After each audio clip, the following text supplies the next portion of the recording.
नमस्कार दोस्तों, स्वागत है आपका वापस ताज करियर इंस्टीट्यूट के आज के इस वीडियो क्वेश्चन प्रश्नोत्तरी के अंदर। तो आज हमारा यहाँ पर टॉपिक रहेगा ऑपरेटिंग सिस्टम। ऑपरेटिंग सिस्टम पढ़ने से पहले एक बार ऑपरेटिंग सिस्टम के बारे में हम जानकारी कर लेते हैं कि ऑपरेटिंग सिस्टम होता है क्या है, क्या काम करता है और ये जरूरी क्यों है। तो सर्वप्रथम ऑपरेटिंग सिस्टम क्या है। ऑपरेटिंग सिस्टम एक सिस्टम सॉफ्टवेयर का पार्ट है।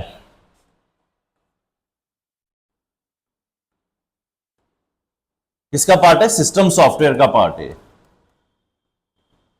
जैसा कि हमने पहले पढ़ा था कि सिस्टम सॉफ्टवेयर में कितने तरह के, क्या पहले सिस्टम सॉफ्टवेयर होता क्या है। तो सिस्टम सॉफ्टवेयर ऐसे सॉफ्टवेयर होते हैं जो कंप्यूटर के लिए अति आवश्यक होते हैं, जिनके बिना कंप्यूटर कार्य ही नहीं कर सकता। ये कौन कौन से होते हैं? तो ये दो तरह के होते हैं। पहला तो होता है इसके अंदर ओएस, जो ऑपरेटिंग सिस्टम, जिसका कि आज हम यहां पर क्वेश्चंस लेकर आए हैं। और एक होता है इसका एलटी, यानी कि लैंग्वेज ट्रांसलेटर, भाषा अनुवादक। क्योंकि जैसा हम जानते हैं ना, कंप्यूटर एक मशीन है और मशीन बाइनरी लैंग्वेज समझती है, 0 और 1 की। तो उस 0 और 1 की लैंग्वेज हमारे, और हम समझते हैं इंग्लिश, तो हमारी इंग्लिश लैंग्वेज को बाइनरी में कन्वर्ट करने के लिए और पुनः बाइनरी को इंग्लिश में ही हमारी भाषा में कन्वर्ट करने के लिए जिस अनुवादक का यूज किया जाता है, जिस लैंग्वेज ट्रांसलेटर का यूज किया जाता है, वो इधर है। और हम यहां पर आज पढ़ने वाले हैं ऑपरेटिंग सिस्टम के बारे में कि ऑपरेटिंग सिस्टम क्या होते हैं, क्या कार्य करते हैं, कितने प्रकार के होते हैं। तो जैसा ही यहां पर मैं आपको एक पहले बता दूं कि ऑपरेटिंग सिस्टम हम दो तरह के पढ़ेंगे। सामने दो ही तरह के पाए जाते हैं, एक होता है CUI और एक होता है GUI। CUI का मतलब होता है कमांड कैरेक्टर यूजर इंटरफेस, जिसको कमांड लाइन ऑपरेटिंग सिस्टम भी कहते हैं। GUI का होता है ग्राफिकल यूजर इंटरफेस, जिसमें पिक्चर के माध्यम से हम वहां पर ऑपरेटिंग सिस्टम में इंटरफेस करते हैं। तो चलिए शुरुआत करते हैं हम आज के पहले प्रश्न के साथ। पहला प्रश्न है, ऑपरेटिंग सिस्टम इनमें से क्या होता है? जैसा कि दोस्तों अभी वहां पर लिखा कि ऑपरेटिंग सिस्टम क्या होता है, तो ऑपरेटिंग सिस्टम पहला ही इसके अंदर है, सिस्टम सॉफ्टवेयर होता है। क्योंकि यूटिलिटी सॉफ्टवेयर ऐसे सॉफ्टवेयर होते हैं जो किसी न किसी पर्पज के लिए बनाए जाते हैं, किसी न किसी खास कार्य के लिए बनाए जाते हैं। जैसे डेटा बैकअप लेना है, या विनजिप जो सॉफ्टवेयर है, जहां पर कि हमको फाइल कंप्रेशन के लिए चाहते हैं, या एंटीवायरस है जहां पर हमको वायरस के लिए स्कैन करना पड़ता है। एप्लीकेशन सॉफ्टवेयर के अंदर आते हैं MS वर्ड, पावर पॉइंट, ये सारे। ERP सॉफ्टवेयर होते हैं डेटाबेस से रिलेटेड सॉफ्टवेयर। तो ये तीनों तो हो नहीं सकते, तो सबसे महत्वपूर्ण सॉफ्टवेयर कौन सा है? System software. चलिए आगे बढ़ते हैं दूसरे वाले प्रश्न पे।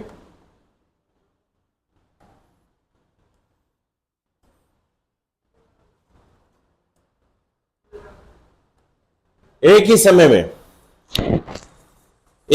में एक से अधिक एप्लीकेशनों को रन करने के लिए, एक ही समय में एक से अधिक एप्लीकेशन को रन करने के लिए ऑपरेटिंग सिस्टम की क्षमता है। यानी कि ऑपरेटिंग सिस्टम अगर एक ही समय में एक से ज्यादा अगर टास्क का, एक से ज्यादा एप्लीकेशनों का प्रयोग कर रहा है, तो वो क्या कहलाता है? बूटिंग हम कह नहीं सकते, कि बूटिंग का मतलब होता है कंप्यूटर को स्टार्ट करना। जब हम लाइट के बटन से चालू करते हैं, फिर CPU के बटन से जब उसको ऑन करते हैं, तो ऑन करने की प्रोसेस, ऑन करने से लेकर और हमारे पास जब तक उसकी स्क्रीन हमको सामने नजर आती है, डेस्कटॉप नजर आता है, तो वो बूटिंग कहलाता है। कॉपिंग करना, यानी कि किसी फाइल को एक जगह से दूसरी जगह पर शिफ्ट करना। शिफ्ट की करना कहकर मैं यूं कह सकता हूं उसको कॉपी करना, यानी कि पूर्वज जगह पर भी रहेगी और डेस्टिनेशन जगह पर भी पहुंच जाएगी, वो कॉपिंग है। पेस्टिंग, उसको पेस्ट करना, चिपकाना, वो पेस्टिंग होगी। तो तीन तो हो नहीं सकते। थर्ड है मल्टीटास्किंग। मल्टी यानी बहुत टास्क, जहां पर एक से ज्यादा टास्क को अपनाया जा सके। जैसे कि आप MS वर्ड पे टाइपिंग कर रहे हो, MS वर्ड पे टाइपिंग करते करते आपने साथ में वहां पर गाने भी चालू कर लिए, पीछे वीडियो भी चला रखा, या कोई दूसरा वहां पर गेम वगैरह ओपन कर रखा है। तो आपने क्या कर रखा है? एक ही समय में एक से ज्यादा टास्क ओपन कर रखे हैं। तो ये वाले कौन सी हो जाएगी?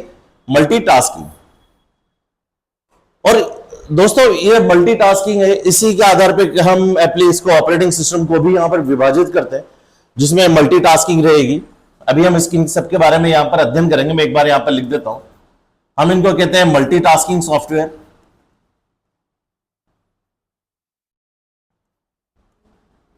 Real time operating system, multi threading operating system,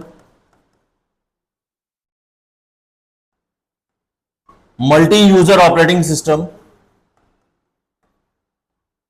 batch operating system.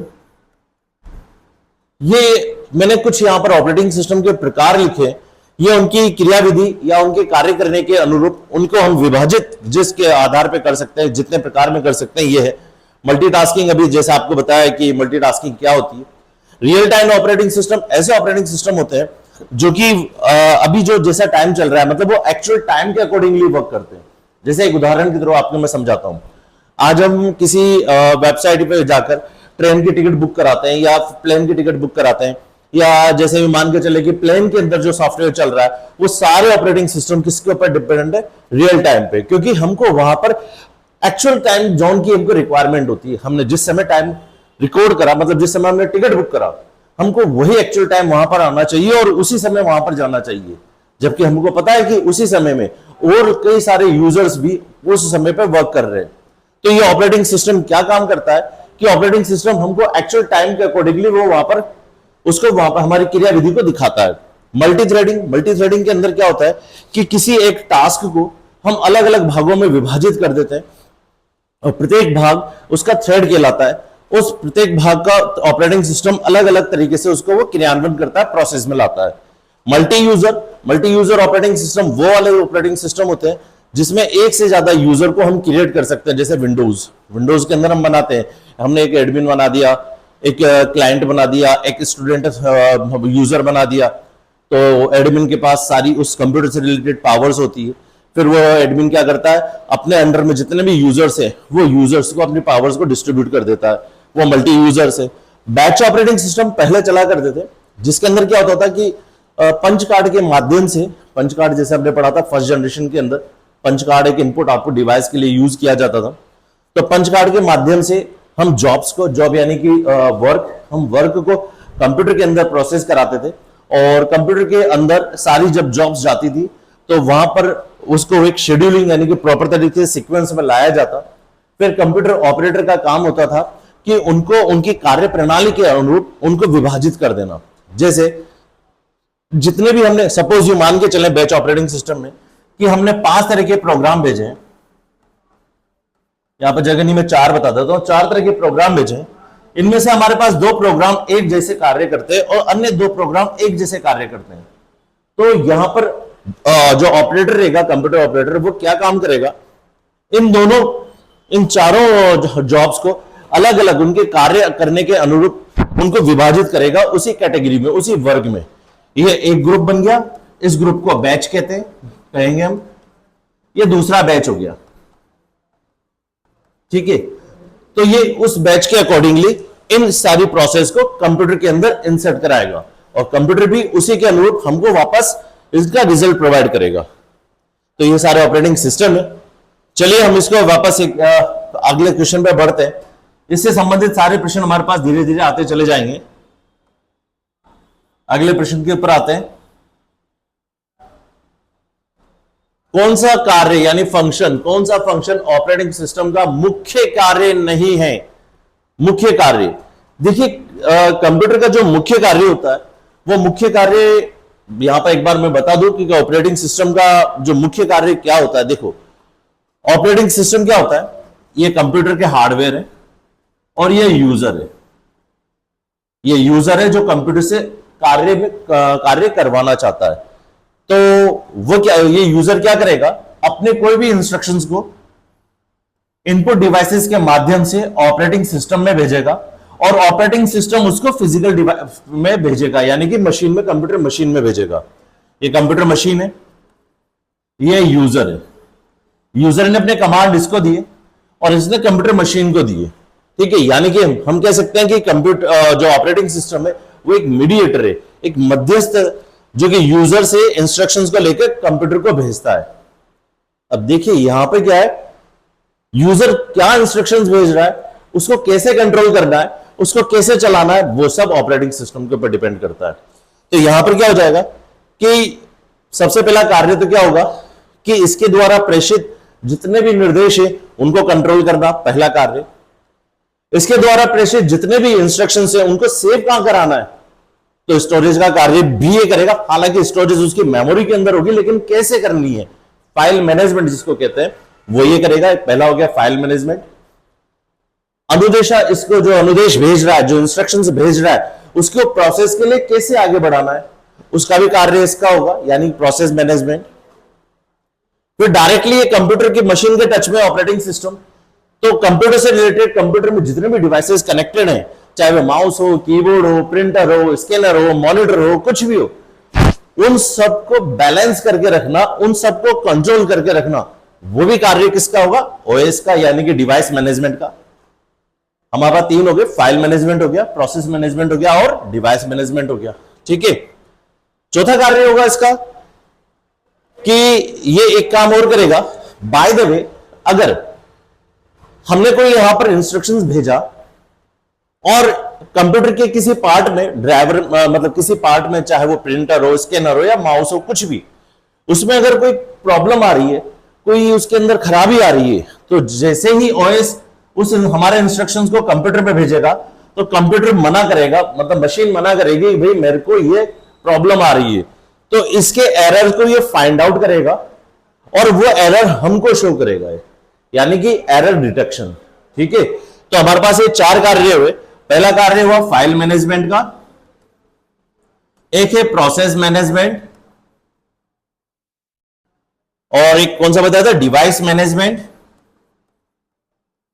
Device management ये किसके थ्रू करता है, जैसे एंड्रॉइड के अंदर सेटिंग्स, वहां से हम कर सकते हैं। कंप्यूटर के अंदर ये होता है कंट्रोल पैनल के रूप में, वहां से इसको कर सकते हैं। तो डिवाइस मैनेजमेंट हो गया। एक हो गया इसका एरर डिटेक्शन। यहां पर क्या दे रखा है, ओ हाँ, एक नेटवर्क, नेटवर्क का भी, क्योंकि अगर by the way operating system, यानी कि हाँ, एक अगर हमने एक लाइन में एक तार से हमने कई सारे कंप्यूटर से जोड़ रखे हैं, तो उन सारे कंप्यूटर्स का आपस में समन्वय बनाने का काम भी ऑपरेटिंग सिस्टम का होता है, कि वहां पर वो कैसे बने। तो नेटवर्किंग भी इसके अंदर होता है। तो ये मुख्य रूप से ये काम होते हैं इसके। नेटवर्क तो कौन कौन से हो जाएंगे, मेमोरी प्रबंधन, डेटा को सेव कराना, फाइल मैनेजमेंट का वो भी ये करेगा, डिवाइस मैनेजमेंट का भी ये करेगा, नेटवर्क का भी ये करेगा। तो ऐसा मुख्य कार्य नहीं है। तो नहीं है कौन सा है इसका, वो नहीं है जो कार्य ये नहीं कर, मतलब हालांकि मालवेयर से सुरक्षा इसका फायरवॉल कराता है, लेकिन इसका जो मुख्य कार्य है वो ये है। ठीक है, मालवेयर से, इसके अंदर ऑपरेटिंग सिस्टम के अंदर एक एंटीवायरस ऑलरेडी मौजूद होता है जिसको कि फायरवॉल कहते हैं।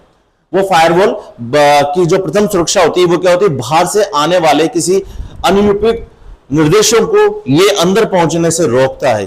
कोई भी अगर अनवांटेड इंटरप्शन, इंटरफेस इसके कंप्यूटर ऑपरेटिंग सिस्टम में या मशीन के अंदर आना चाह रहे होंगे, तो इसको वहीं पे ब्लॉक कर देगा। ये इसका मालवेयर का काम होता है ये। ठीक है, लेकिन ये इसका मुख्य कार्य में नहीं आता। तो ठीक है, तो इसका आंसर क्या हो जाएगा, मालवेयर से सुरक्षा। मालवेयर यानी कि वायरस से रिलेटेड प्रॉब्लम, हालांकि कार्य करता है लेकिन मेन रूप से ये नहीं कर पाता वहां पे। चलिए इसको लिख लीजिए, मालवेयर से सुरक्षा। अगले पे आते हैं, निम्नलिखित में से कौन सा ऑपरेटिंग सिस्टम का कार्य नहीं है। यहां पे कौन सा कार्य नहीं है, अभी लिखा है मेमोरी मैनेजमेंट है। मेमोरी मैनेजमेंट का काम ये करता है, प्रोसेस का भी करता है, फाइल मैनेजमेंट का भी करता है। तो कौन सा नहीं करता है इसके अंदर, ये तीनों तो करता ही है। तो डेटाबेस का नहीं करता, क्योंकि डेटाबेस का जो कार्य होता है वो करता है डेटाबेस से रिलेटेड सॉफ्टवेयर, जैसे फॉक्स प्रो हुए। इन कार्यों को कौन करता है, फॉक्स प्रो। इसके अलावा MySQL, MS access, MongoDB, ये सारे इससे रिलेटेड सॉफ्टवेयर होते हैं जो इससे संबंधित के कार्य करते हैं। लेकिन तो यानी कि क्या कहने का मतलब क्या हुआ कि इसका जो डेटाबेस प्रबंधन है ये कार्य ये ऑपरेटिंग सिस्टम नहीं करता। बाकी के सारे memory management, process management, file management, ये सारे को ये परफॉर्म करता है, लेकिन डेटाबेस मैनेजमेंट को ये परफॉर्म नहीं करता, क्योंकि कोई एप्लीकेशन सॉफ्टवेयर या डेटाबेस सॉफ्टवेयर जो होता है वो इसको परफॉर्म करता है। अगले पे आते हैं अपन।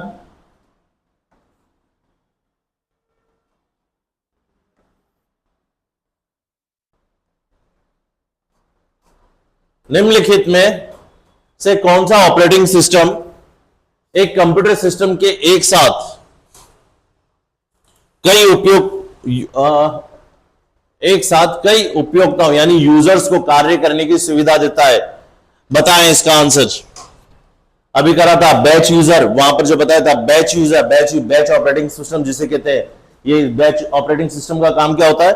हम जो कार्य कंप्यूटर के अंदर प्रेषित करते हैं, जो कंप्यूटर के अंदर डालते हैं, कंप्यूटर ऑपरेटर उन सारे कार्यों को उनके कार्य करने के अनुरूप यानी कि किस तरीके का वो कार्य कर रहे हैं उसके अनुसार वो उनकी वर्गीकृत कर देता है, जिसको कि हम बैच कहते हैं। तो वो नहीं होगा। मल्टी यूजर्स यानी कि ऐसा ऑपरेटिंग सिस्टम जिसके अंदर हमको यूजर्स बनाने की जरूरत होती है। जैसे एक उदाहरण के तौर पर मान के चलें, यूं माने कि एक हमारे पास कंप्यूटर है और उस कंप्यूटर का प्रयोग हमारे अलावा और भी व्यक्ति वहां पर करते हैं। अब हमको ये डरे कि भाई हमको यहाँ पर कोई सिक्योरिटी मैनेज करें या इसको हम यहाँ पर रोक के दे दें कि मेरे अलावा कोई दूसरा इसको यूज नहीं कर पाए, तो हम क्या करते हैं, एक यूजर उसको बना देते हैं। ठीक है, अब वो क्या करता है, अपने ही यूजर के थ्रू जाएगा, मतलब उसी के पासवर्ड के थ्रू उसी पे जाएगा और वो अपना कार्य वहां पर कर लेगा। वो हमारा कार्य यानी कि कंप्यूटर पूरे सिस्टम को वो डिस्टर्ब नहीं कर पाएगा। तो मल्टी यूजर क्या करता है, कई सारे यूजर्स को क्रिएट कर देता है। जैसे सपोज वहां पर 5 व्यक्ति, मेरे अलावा अगर वहां पर 5 व्यक्ति काम कर रहे हैं तो टोटल वहां पर हम 6 यूजर्स बना देंगे, एक एडमिन हो जाएगा, 5 उसके यूजर्स हो जाएंगे। ठीक है, तो ये मल्टी यूजर्स ऑपरेटिंग सिस्टम है। ये वही कार्य मिल गया हमको यहां पर जो लिखा हुआ है कि ऑपरेटिंग सिस्टम एक सिस्टम पर एक साथ कई उपयोगिता को कार्य कर सकता है। तो ये मल्टी यूजर्स हम बना सकते हैं। नेटवर्किंग के अंदर इसका मेन पर्पज होता है जहां पर इसको बनाते हैं। तो इसका आंसर हो जाएगा मल्टी यूजर ऑपरेटिंग सिस्टम। चलिए आगे बढ़ते हैं।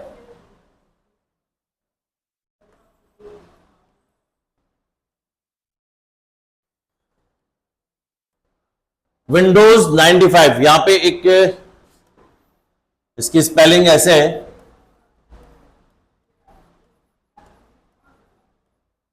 विंडोज 95 है। विंडोज 95 किस प्रकार के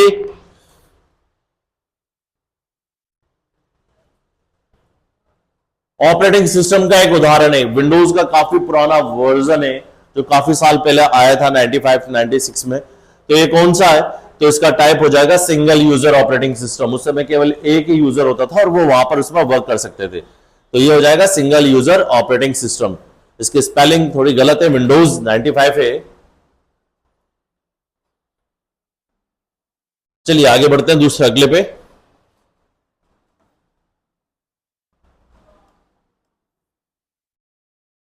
कौन सी कंपनी ने क्विक टाइम फॉर्मेट बनाया था? क्विक टाइम फॉर्मेट मल्टीमीडियाज के लिए यूज में लिया जाने वाला है क्विक टाइम फॉर्मेट। तो ये कौन सी कंपनी ने बनाया था? ये digital videos, pictures, sound, images वगैरह के लिए तो इसको बनाया था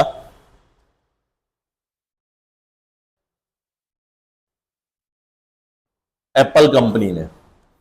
इसको एप्पल कंपनी ने बनाया था क्विक टाइम फॉर्मेट। ये 1991 के अंदर बनाया गया था। ठीक है,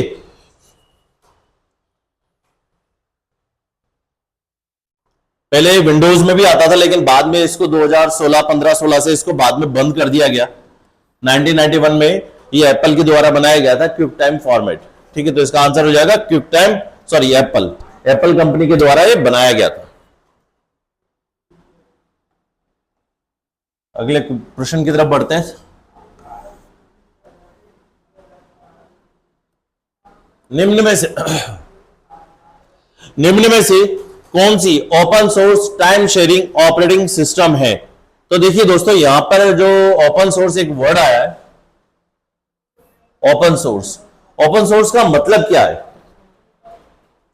देखिए, सॉफ्टवेयर जनरली, जो सॉफ्टवेयर होते हैं, जो सेट ऑफ द प्रोग्राम होते हैं, उनको हम तीन भागों के अंदर वर्गीकृत कर सकते हैं मुख्यतया। पहले वो जो भाग होते हैं वो होते हैं प्रोप्राइटरी, एक होते हैं फ्री, एक होते हैं open source. Open source software, तीनों के अंदर मैं अंतर बता देता हूं। प्रोप्राइटरी तो ऐसे सॉफ्टवेयर होते हैं जो पेड, यानी कि उन सॉफ्टवेयर का उपयोग हम तभी कर सकते हैं जब हमको चार्ज दें। वी हैव टू पे समथिंग, हमको कुछ पे करना पड़ेगा, उनको उनकी फीस देनी पड़ेगी, उनको परचेज करना पड़ेगा, तब जाकर वो हमारे काम में आ सकेंगे। ठीक है, फ्री सॉफ्टवेयर जो कंप्लीटली फ्री होते हैं, जिनसे नेट से डाउनलोड करो और उसका उपयोग करना चालू करो।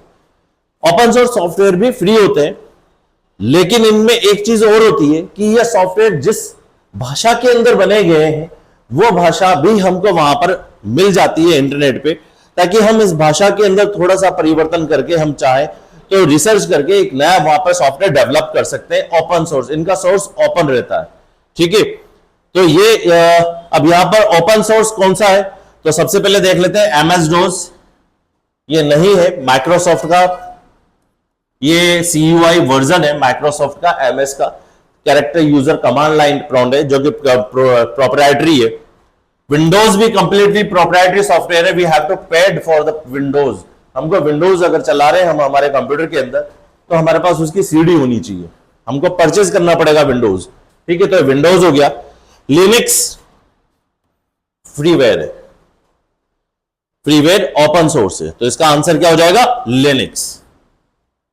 लिनक्स एक ओपन सोर्स सॉफ्टवेयर है। इसके अलावा ओपन सोर्स में एक लिनक्स आ गया, इसके अलावा एंड्रॉयड भी होता है, इसके अलावा भारत का एक ऑपरेटिंग सिस्टम है बॉस, ये भारत इंडिया द्वारा विकसित हुए बॉस, ये भी इसके अंदर ही आता है।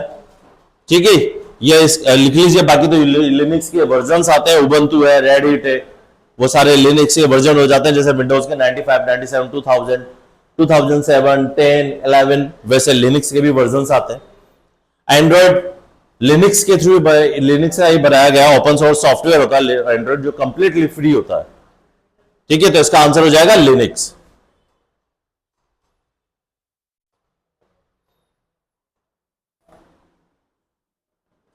चलिए आगे बढ़ते हैं। लिनक्स ऑपरेटिंग सिस्टम का शुभंकर क्या है? शुभंकर का मतलब होता है उसका आइकन। जहां भी अगर लिनक्स आएगा तो क्या रहेगा उसकी जगह, तो उसका एक आइकन होता है पेंगुइन, जिसको काले रंग की जैकेट, सफेद का रंग का होता है, जिसमें काले रंग की उसकी जैकेट पहना दी होती है, बैठा हुआ आइकन है, तो पेंगुइन इसका आंसर है। या उसका एक लोगो होता है, शुभंकर होता है ये। इस शुभंकर को लेने के लिए काफी मतलब उस समय कंपटीशन हुआ था, उसके बाद लाइनेक्स ने इस शुभंकर को अपना आधिकारिक शुभंकर घोषित करा था, पेंगुइन।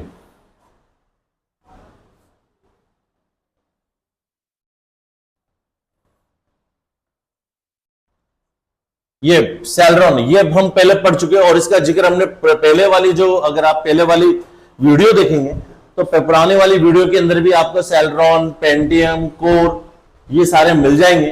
तो इसका आंसर बताइए दोस्तों, जल्दी से इसका आंसर चाहिए कि ये होते क्या है। सेलरॉन क्या होता है, पेंटियम क्या होता है? रैम के प्रकार सेलरॉन हो ही नहीं सकता, क्योंकि ये किसके भाग है? सारे इंटेल के हैं। ये किसके हैं?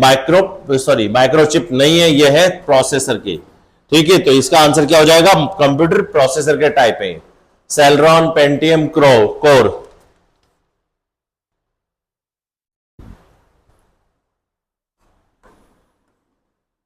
चलिए आगे बढ़ते हैं।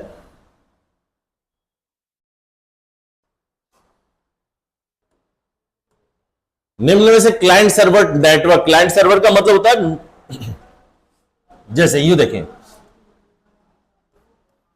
नेटवर्किंग होती है। वैसे मैंने यहां पर कई सारे नेटवर्क क्रिएट कर दिए।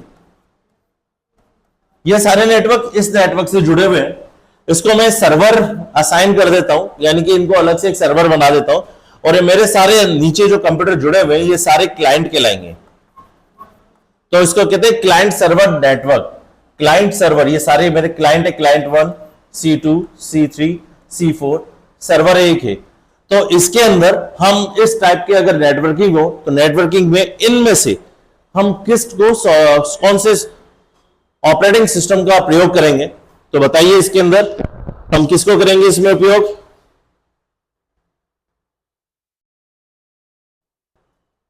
या केंद्रीकृत में, तो इसके लिए जो सबसे उपयुक्त है वो है विंडोज 2000।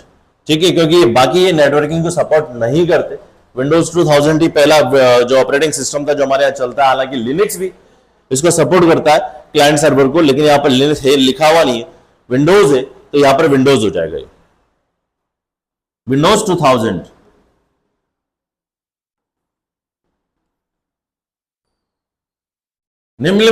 निम्नलिखित में से कौन सा ऑपरेटिंग सिस्टम नहीं है?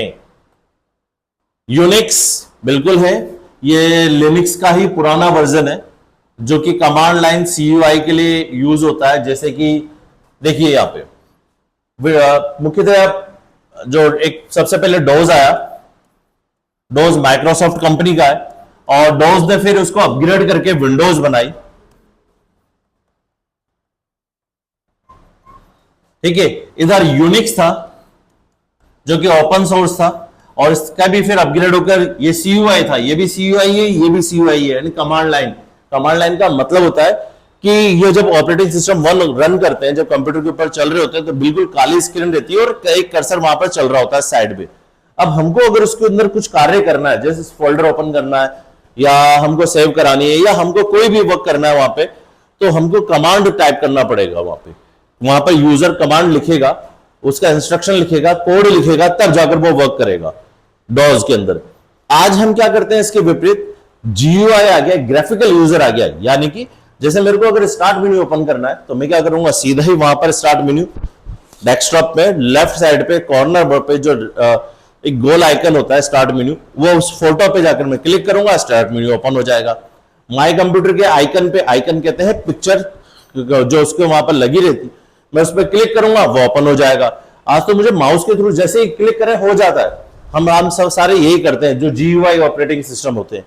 लेकिन पहले के टाइम पे ये मान के चले, पहले अगर मुझे स्टार्ट मेन्यू ओपन करना है, क्योंकि हालांकि स्टार्ट मेन्यू पहले था नहीं, वो तो अभी बनाया गया, लेकिन बाय द वे माने अगर मुझे स्टार्ट मेन्यू ओपन करना होता अगर, तो वो कैसे करते? कमांड के थ्रू। मुझे कमांड लिखूंगा तो जाकर ओपन होगा, तो वो डोज के अंदर होता था। ऐसे ही यूनिक लाइनेक्स में होता था, सॉरी इसमें यूनिक्स में, और इसको अपग्रेड करा गया फिर लाइनेक्स में।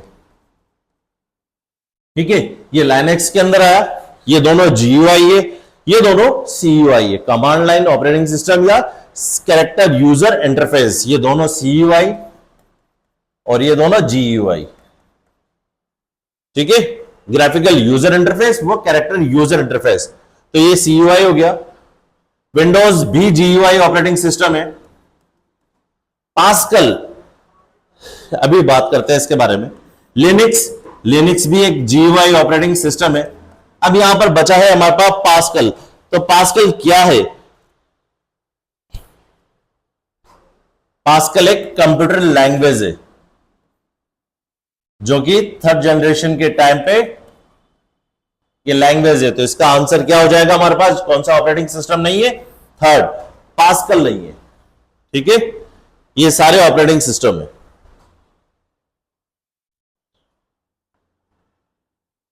चलिए आगे बढ़ते हैं अगले वाले प्रश्न के ऊपर। बूटिंग अनुदेश संग्रहित होते हैं। बूटिंग जो इंस्ट्रक्शंस हैं वो कहां होते हैं?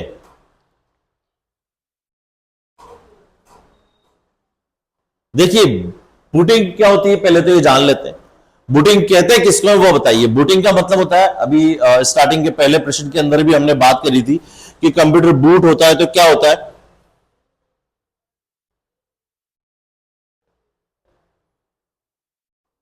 कंप्यूटर को स्टार्ट करना, कंप्यूटर को चलाना। तो फ्लॉपी डिस्क के अंदर नहीं होते, क्योंकि फ्लॉपी डिस्क तो बाद में लगाई जाती है जब कंप्यूटर चालू हो चुका होता है। रोम बिल्कुल सही।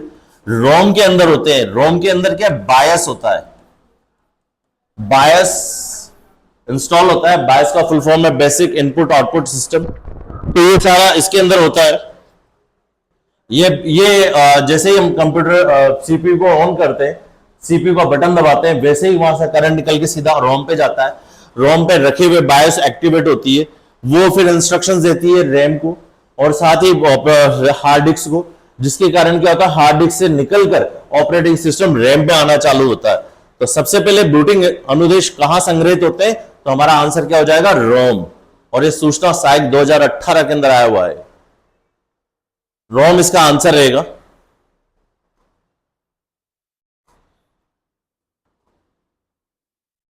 चलिए आगे बढ़ते हैं, अगले प्रश्न पे आते हैं। जीआईएस, जीआईएस क्या है? जीआईएस किसका लघु रूप है, किसको कहते हैं? ज्योग्राफ, इसका फुल फॉर्म क्या है?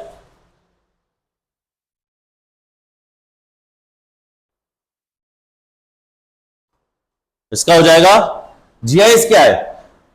जी फॉर ग्लोबल या जियोग्राफिकल?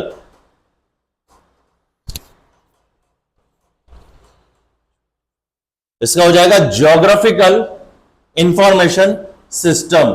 यानी कि ये एक ऐसा सिस्टम है जिसके थ्रू हम जो ज्योग्राफी पूरे भूखंड से रिलेटेड हम आंकड़ों का इकट्ठा करते हैं और उनका विश्लेषण करके उनका रिजल्ट शो करते हैं वहां पे। तो ये ज्योग्राफिकल, जीआईएस का फुल फॉर्म क्या हो जाएगा? Geographical information system, GIS. अगले प्रश्न की ओर बढ़ते हैं। इसमें अपन बग, बग क्या है? देखो बग क्या होता है, बग का मतलब क्या होता है? बग क्या है, इसको मैं इंग्लिश में लिखता हूं बग को। बग का मतलब होता है एक इंसेक्ट, कीड़ा। ठीक है। अब कंप्यूटर में बग क्या है? तो कंप्यूटर में बग होता है त्रुटि। किसी प्रोग्राम के अंदर अगर कोई एरर निकल जाता है, कोई डिडक्शन मतलब कोई प्रॉब्लम, फॉल्ट आ जाता है, तो वो बग कहलाता है। वो क्या कहलाता है? बग कहलाता है। यानी कि किसी भी प्रोग्राम के अंदर कोई किसी प्रकार का फॉल्ट आना बग कहलाता है। जैसे आपने कई मूवीज वगैरह या कई उसमें देखा होगा कि वहां पर ऐसे क्या कहावत सुनते हो कि भाई इस कमरे के अंदर बग लगा रखा है।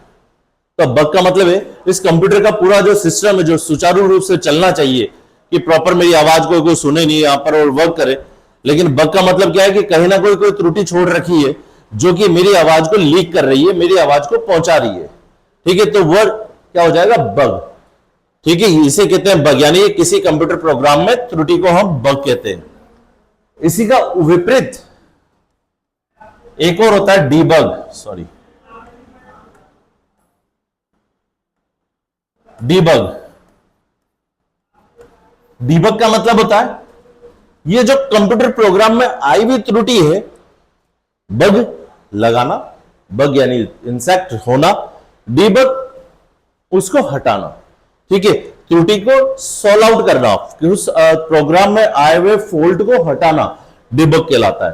तो कहीं अगर डिबगिंग हो रही है, इट मींस प्रोग्राम के अंदर कोई, हम जो प्रोग्राम रन कर रहे हैं तो रन के दौरान उस प्रोग्राम में जितने भी फॉल्ट्स हैं उनको हम हटाते हैं, उसको कहते हैं डिबगिंग। प्रोग्राम में से फॉल्ट को हटाना डिबगिंग कहलाता है और त्रुटि को हम बग कहते हैं। ठीक है, इसको लिख लीजिए।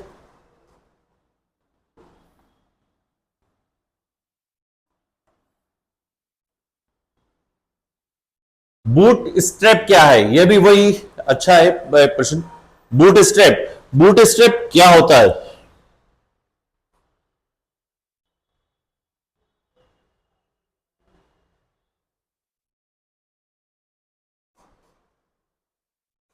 क्या है कि बूटिंग, बूट स्ट्रैप नाम से पता हो जाएगा। तो बूट स्ट्रैप, ठीक है, यानी कि बूटिंग में सहायक है। जब कंप्यूटर को स्टार्ट करते हैं तो रोम के अंदर बायोस जब स्टार्ट होता है तो रोम के अंदर ही एक छोटा सा एक प्रोग्राम इंस्टॉल रहता है पहले से। उसके अंदर जो कंप्यूटर हमने जहां से खरीदा का बना है, खरीदारी जहां पर कंप्यूटर बना है, तो कंप्यूटर बनाने वाले क्या करते हैं, रोम के अंदर एक बूट स्ट्रैप, एक छोटा सा सॉफ्टवेयर प्रोग्राम होता है जो कंप्यूटर की बूट करता है, कंप्यूटर को स्टार्ट करता है। तो वो उसके अंदर रोम के अंदर डाल देते हैं वो। ठीक है, तो ये क्या हो जाएगा, कंप्यूटर को स्टार्ट करने के लिए एक छोटा इनिशियलाइजेशन, ये थोड़ा गैप है यहां पे, इनिशियलाइजेशन प्रोग्राम होता है। तो इसका आंसर हो जाएगा थर्ड। बूटस्ट्रैप क्या है, बूटस्ट्रैप एक छोटा सा प्रोग्राम है जो कंप्यूटर की रोम के अंदर डाला जाता है। अब आपको यहां पर अगर एक चीज तो कंफर्म होगी कि बूटिंग क्या होती है और कैसे होती है।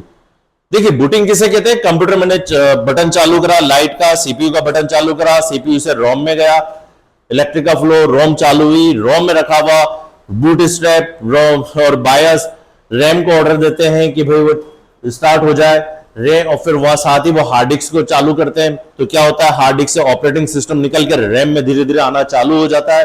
और ये हमको पता कैसे लगता है, हम मॉनिटर पे उसको देख सकते हैं कि वहां पर हमारी विंडोज गोल गोल घूमना चालू हो जाती है, धीरे धीरे धीरे वहां पर यूजर नेम पासवर्ड वगैरह आ जाते हैं, पासवर्ड डालने के बाद में उसका वॉलपेपर आ जाता है। तो सीपीयू के बटन दबाने से लेकर उस डेस्कटॉप पे जाने की जो कंप्लीट प्रोसेस है वो बूटिंग कहलाती है। ठीक है, और यह इसको कहते हैं। चलिए आगे बढ़ते हैं इसमें। यहां पर मेमोरी डिवाइस तो हो ही नहीं सकता क्योंकि मेमोरी ये तो सॉफ्टवेयर प्रोग्राम है। कंप्यूटर समर्थित युक्ति ये लॉजिक भी नहीं है, और त्रुटि यानी बूट इसका छोटा खुद ही प्रोग्राम है। आगे बढ़ते हैं इसमें हमारे पास अगले प्रश्न की ओर। सिस्टम को बूट करने से अभिप्राय, वेरी गुड, अभी बताया ही है। सिस्टम्स को बूट करने से मतलब क्या है बताइए, शायद बता देंगे आप। कंप्यूटर को सिस्टम को बूट करने से मतलब क्या है, कंप्यूटर को डिसमिस करना, बंद करना? नहीं। बूटिंग नामक एप्लीकेशन प्रोग्राम चलाना? तो बूटिंग नामक एप्लीकेशन प्रोग्राम नहीं होता, बूट स्ट्रैप होता है। तो वैसे ही पूछा बूट तो बूटिंग, ये तो क्या, कंप्यूटर का भौतिक रूप से किक करना, गलत, कंप्लीटली गलत। क्या होता है, ऑपरेटिंग सिस्टम को लोड करना, कहां से कहां तक, हार्ड डिस्क से रैम में, हार्ड डिस्क से रैम में उसको लाना, क्या क्या क्या हो जाएगा, ऑपरेटिंग से बूटिंग कहलाता है ये। ठीक है, और दोस्तों बूटिंग दो तरह की होती है, एक होती है कोल्ड बूटिंग, एक होती है वार्म बूटिंग। अभी हम आने वाले आगे इसके प्रश्नों में जिक्र करेंगे, तो ध्यान रखिएगा।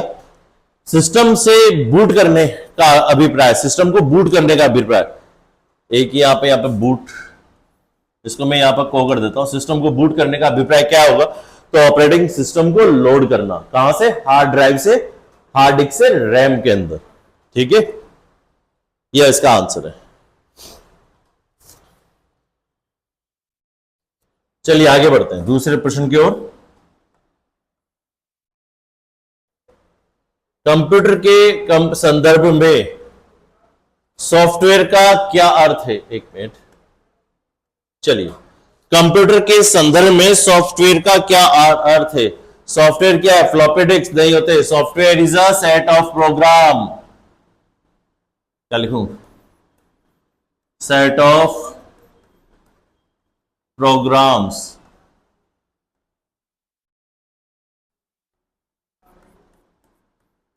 प्रोग्राम, एक मिनट,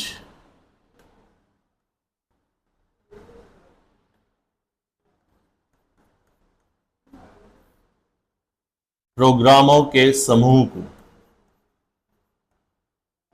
ठीक है, यानी set of instruction program software कहलाता है। तो क्या हो जाएगा, कंप्यूटर प्रोग्राम्स होते हैं। 2 नंबर, सेकंड नंबर क्या हो जाएगा, सेट ऑफ प्रोग्राम, तो ये कंप्यूटर प्रोग्राम होते हैं, सॉफ्टवेयर। हार्डवेयर क्या होते हैं, कंप्यूटर के संदर्भ में हार्डवेयर का क्या अर्थ है, बताएं इसका। किसे कहते हैं कंप्यूटर का हार्डवेयर, हमने इनपुट आउटपुट डिवाइस वाले में इसका पढ़ा था एक बार, उस समय किसे कहते हैं, उस समय बताया था कि कंप्यूटर को 2 भागों में क्या हो जाएगा, ये हार्डवेयर, कंप्यूटर के फिजिकल कंपोनेंट, कंप्यूटर के अंदर जो ऐसे कंपोनेंट या ऐसे पार्ट जो हमको दिखाई देते हैं, जिनको कि हम छू सकते हैं, वो सारे part physical component of the computer are known as hardware. तो हार्डवेयर किसे कहते हैं, कंप्यूटर के फिजिकल कंपोनेंट। और कंप्यूटर के software programs, set of the programs क्या कहलाते हैं, सॉफ्टवेयर कहलाते हैं। चले आगे बढ़े, चलिए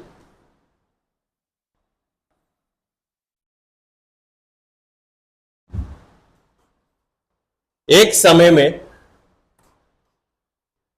कौन सा है 19 नंबर, एक समय में एक से अधिक एप्लीकेशन चलाने की, पहले आ चुका है ये, पहले यूसी का प्रश्न का है, एक से अधिक एप्लीकेशन चलाने की एप्लीकेशन की ओएस की क्षमता क्या कहलाती है? तो ये हो जाएगी मल्टी यूजर नहीं, टाइम शेयरिंग नहीं, मल्टीटास्किंग। एक से ज्यादा टास्क हम एक ही समय पर अगर रन कर रहे हैं तो ये क्या हो जाएगा? मल्टीटास्किंग हो जाएगी। ठीक है, टास्क का मतलब कार्य, एप्लीकेशन चलाना, मल्टी कई सारे। तो वैसे भी यहां पर हम इस तरह इसको यू अगर हमको अगर उत्तर ढूंढना हो तो यू भी ढूंढ सकते हैं, एक से अधिक, मल्टी कहते हैं, बहु। ठीक है, एप्लीकेशंस टास्क। तो सबसे पहले तो आप विकल्प में ढूंढो, एक से अधिक आ रहा है यानी मल्टी, तो मल्टी को ढूंढ लो सबसे पहले, तो यानी कि दूसरा नंबर का हो ही नहीं सकता। अब हमारे पास बचे, और ये तीसरा भी नहीं, चौथा भी नहीं हो सकता। अब हमारे पास बचे 1 और 3। ठीक है, अब यूजर, यूजर का मतलब होता है उपभोक्ता या उपयोक्ता, जो उपयोग में काम ले। तो यहां पर पूछा है एप्लीकेशंस। ठीक है, तो एप्लीकेशंस क्या होगा? ये भी नहीं हो सकता। तो बचा कौन सा हमारे पास? मल्टीटास्किंग। ठीक है, तो इसका उत्तर हो जाएगा मल्टीटास्किंग। चलिए आगे बढ़े।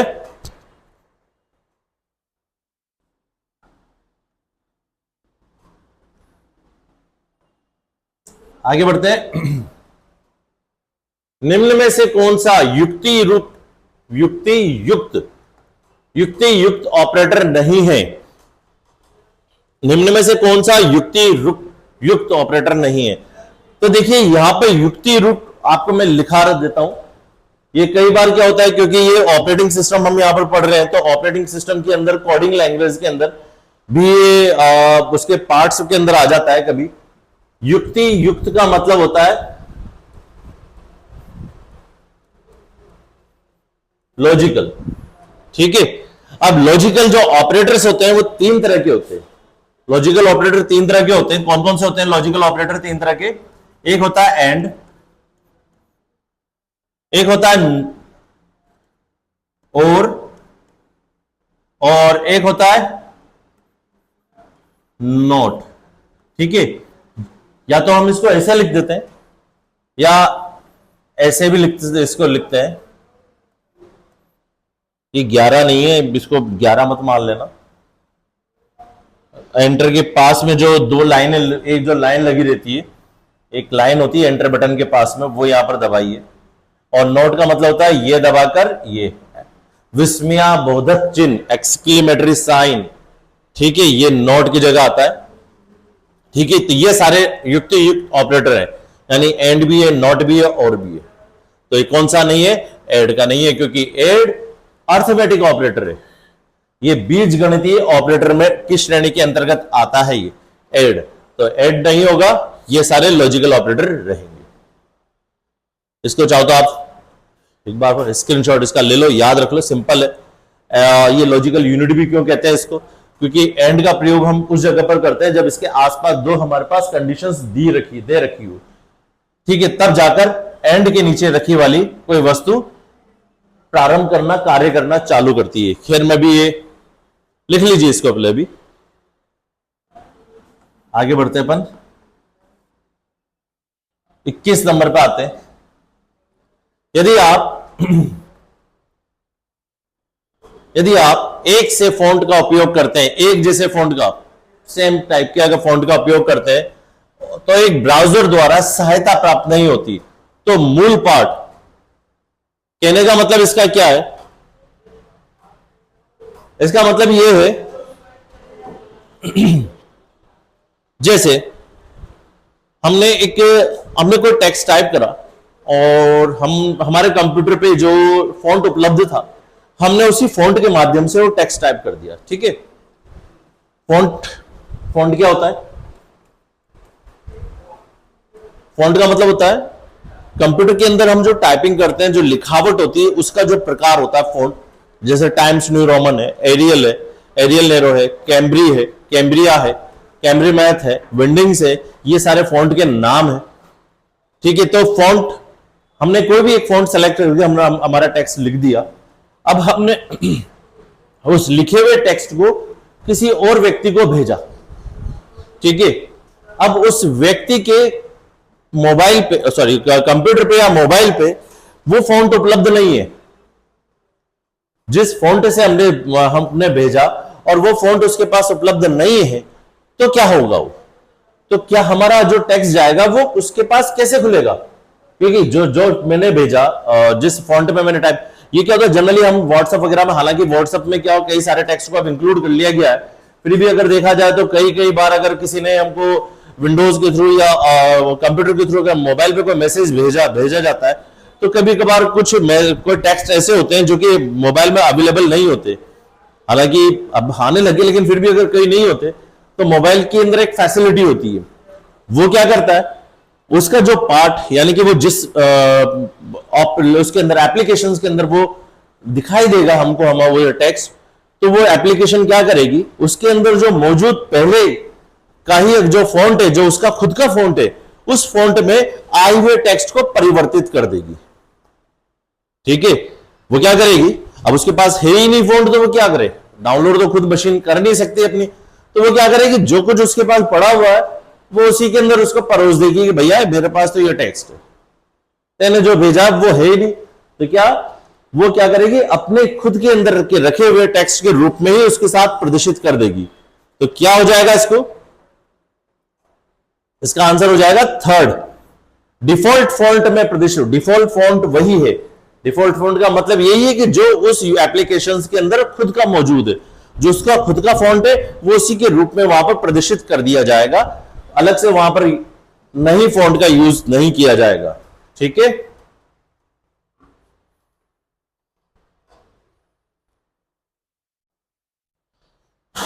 डिफॉल्ट फॉन्ट प्रदर्शित होगा। आगे बढ़ते हैं दूसरे पे।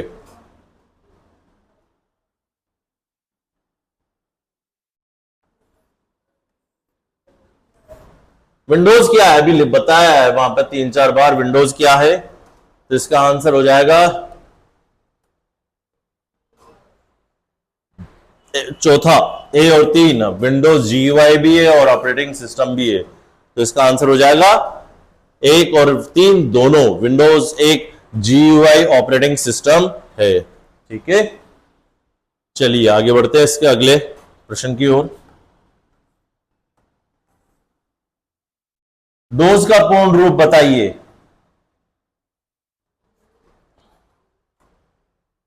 क्या हो जाएगा इसका डोज का फुल फॉर्म? थर्ड नंबर, इसका फुल फॉर्म होता है डिस्क ऑपरेटिंग सिस्टम।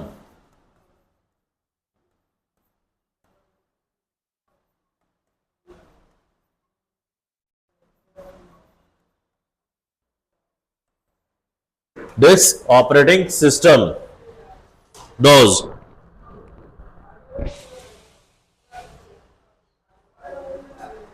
और ये जो डोज है ये 1981 में आईबीएम व माइक्रोसॉफ्ट के द्वारा बनाया गया था। किसके द्वारा बनाया गया था ये? 1981 में आईबीएम और माइक्रोसॉफ्ट ने बनाया था डिस्क ऑपरेटिंग सिस्टम, जो कि CUI character user operating system है, कमांड लाइन ऑपरेटिंग सिस्टम है। ठीक है, डिस्क ऑपरेटिंग सिस्टम डोज। चलिए आगे बढ़ते हैं।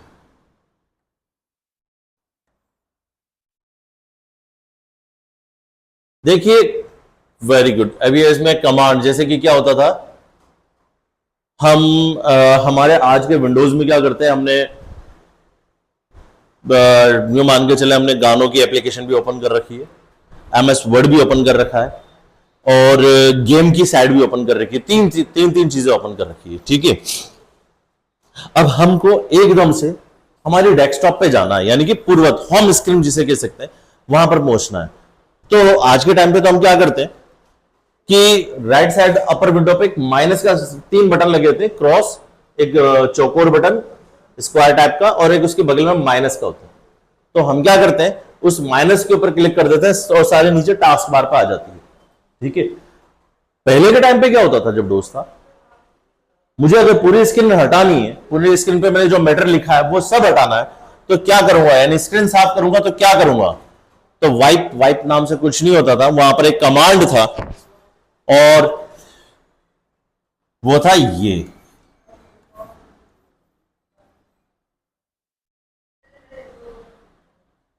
CLS। एक मिनट, इसका यस, तो इसका आंसर क्या हो जाएगा?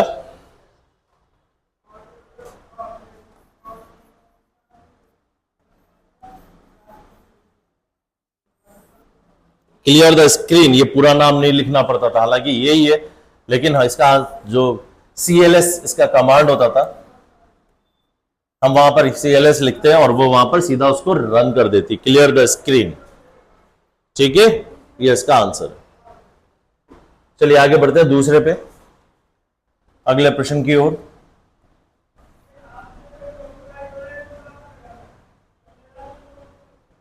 निम्नलिखित में से कौन सा, ये वही है अभी जो अपन ने करा था वहां पे, ये सेम उसी के अनुरूप है। 25 नंबर, ये क्या हो जाएगा?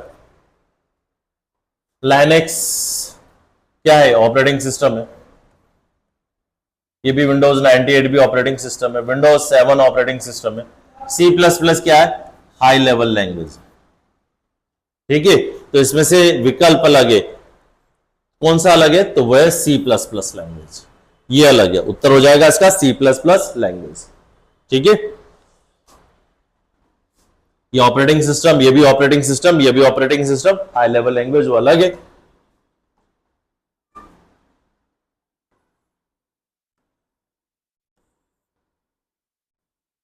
निम्नलिखित में से कौन एक ऑपरेटिंग तंत्र है? तंत्र नहीं है, सॉरी, ऑपरेटिंग वही वाला प्रश्न है। इसके अंदर यहां पर ये जो 2-3 प्रश्न लाने का तात्पर्य इसका यहां पर यही है, ऑपरेटिंग सिस्टम्स के टाइप्स आपको बताना कि एक ही प्रश्न किस तरीके से घूमकर वापस वहां पर आ सकता है। तो एंड्रॉइड एक क्या है? हमारे मोबाइल के अंदर चलने वाला ऑपरेटिंग सिस्टम। विस्टा क्या है? विंडोज विस्टा, ये भी एक ऑपरेटिंग सिस्टम है। iOS क्या है? एप्पल वगैरह के अंदर चलने वाला ऑपरेटिंग सिस्टम है।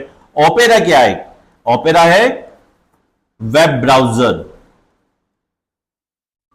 वेब ब्राउजर है जिसके माध्यम से हम इंटरनेट ओपन करते हैं, या इंटरनेट वेब किसी भी वेबसाइट को अगर ओपन करने के लिए हमको जिस सॉफ्टवेयर की रिक्वायरमेंट होती है, जिस सॉफ्टवेयर की जरूरत होती है, वो वेब ब्राउजर कहलाता है।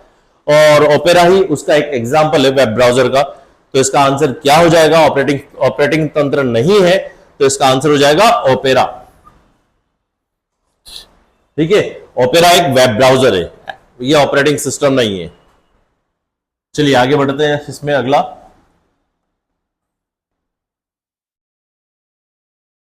वर्तमान में क्या बात, वर्तमान में मोबाइल ऑपरेटिंग सिस्टम एंड्रॉयड का स्वामित्व किसके पास है? यानी कि वर्तमान में जो एंड्रॉयड हम है वो किसके पास है?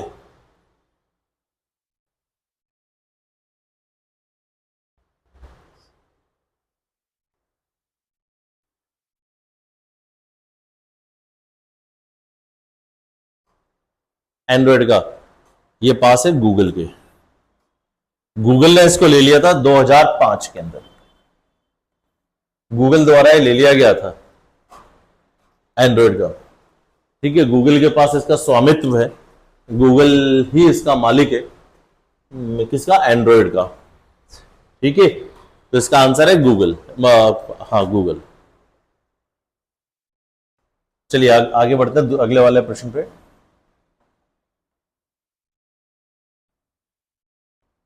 ये भी अब बताया था हमने, क्या होगा इसका आंसर? एरर्स को हटाना, किसी भी प्रोग्राम में आए हुए फॉल्ट को हटाना, प्रोग्राम के अंदर उपस्थित किसी फॉल्ट को हटाना क्या कहलाएगा? Interpreting, translating, debugging, compiling. तो कंपाइलिंग को तो ट्रांसलेटिंग ही कहते हैं, कंपाइलिंग करना या ट्रांसलेटिंग करना वह सेम है। इंटरप्रेटिंग वह भी वही है, ये तीनों सेम वर्ड है। ट्रांसलेटिंग के टाइप से कंपाइलिंग और इंटरप्रेटिंग, जो आने वाले टॉपिक के अंदर हम पढ़ेंगे इनके बारे में। तो इसका आंसर हो जाएगा 3rd नंबर पे डिबगिंग। डिबगिंग अभी थोड़ी देर पहले ही हमने पढ़ा था कि डिबगिंग किसे कहते हैं, बग किसे कहते हैं। बग का मतलब होता है फॉल्ट और डिबगिंग का मतलब होता है फॉल्ट को हटाना, एरर्स को हटाना। ठीक है, तो इसका आंसर हो जाएगा डिबगिंग।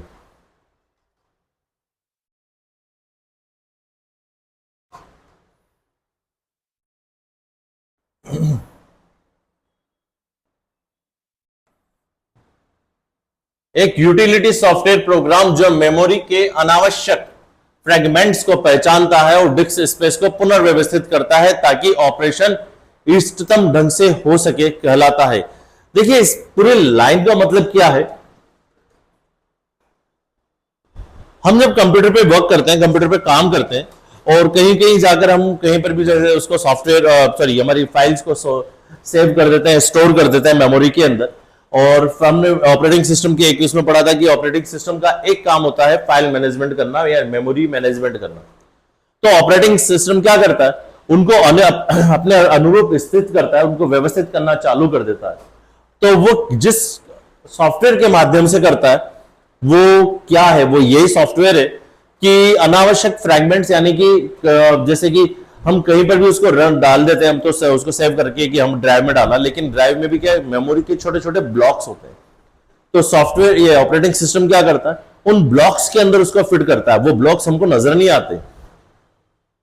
हम महीने में एक बार अगर डीफ्रैगमेंट इस सॉफ्टवेयर का अगर रन करें, तो रन करने के कारण क्या होता है कि उसमें जो मेमोरी के अंदर जो अनावश्यक फ्रेगमेंट्स आए हुए होते हैं, ये उसको हटा देता है, और हटाने के बाद में हमारा रखा हुआ डेटा को वो अलग से रख देता है, उसको व्यवस्थित ढंग से उसको वहां पर अरेंज करके रख देता है। हालांकि ये अरेंजमेंट हमको दिखाई नहीं देता, कि हमको वो फर्क मालूम नहीं पड़ता कि वो कहां गया है। ये मेमोरी के आंतरिक भाग में होने वाली सारी क्रियाविधि है। तो इस क्रियाविधि को क्या कहते हैं, इसको कहते हैं डिस्क डिफ्रैगमेंट।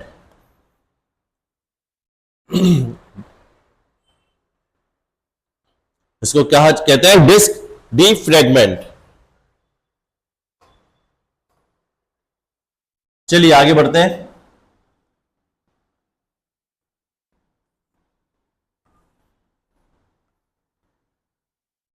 हार्ड डिस्क में विभिन्न प्रोग्रामों की ड्राइव की भौतिक त्रुटियों की जांच करने के लिए, इसमें ड्राइव में एमएम ठीक करने के लिए विंडोज में से प्रोग्राम उपलब्ध है। कौन सा है, उसको हम कहते हैं स्कैन करना। ये है स्कैन डिस्क, और ये किस सॉफ्टवेयर के थ्रू करा जाता है, वो कहलाता है यूटिलिटी सॉफ्टवेयर। यूटिलिटी सॉफ्टवेयर, जिसके माध्यम से यूटिलिटी सॉफ्टवेयर यानी जिसके क्या कहते हैं कि ये सॉफ्टवेयर जो किसी न किसी उद्देश्य के लिए बनाया गया हो, किसी न किसी पर्पज के लिए बनाया गया हो, वो यूटिलिटी सॉफ्टवेयर होता है। यूटिलिटी सॉफ्टवेयर हमारी विंडोज के अंदर रखी हुई drive, C drive, D drive, E drive को स्कैन करता है, वो स्कैन डिस्क। ठीक है, चलिए आगे बढ़ते हैं। 31 नंबर, GUI आधारित ऑपरेटिंग सिस्टम में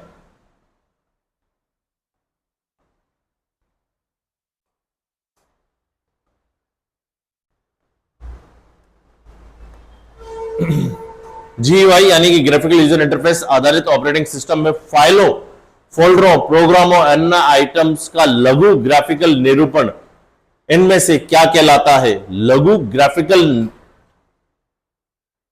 वेरी गुड, लघु ग्राफिकल निरूपण। ये राजस्थान पुलिस के अंदर आया था 2020 में, कोविड टाइम पे।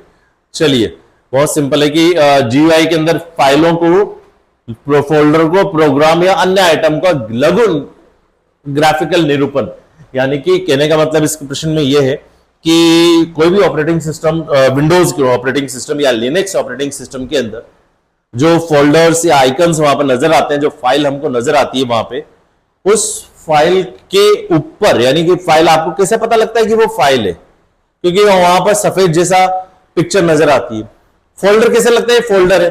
या इसको मैं अगर कंप्यूटर के माध्यम से बताना चाहूं तो व्हाट्सएप का आइकन, एक वो नाम बता दे, चलिए व्हाट्सएप का जो हमको नजर आता है वहां पर, वो कैसा नजर आता है? एक गोला आइकन होता है और वहां पर उसके अंदर हरे रंग का रहता है उसके अंदर। ऐसे ही इंस्टाग्राम का जो होता है, वो इंस्टाग्राम का भी कैसे होता है? ऐसे, जहां पर बीच में एक गोला होता है और ये पूरा गुलाबी कलर का होता है। व्हाट्सएप का ऐसा होता है, बीच में एक वहां पर फोन बना हुआ होता है और एक इधर से यहां पर ऐसा आइकन होता है।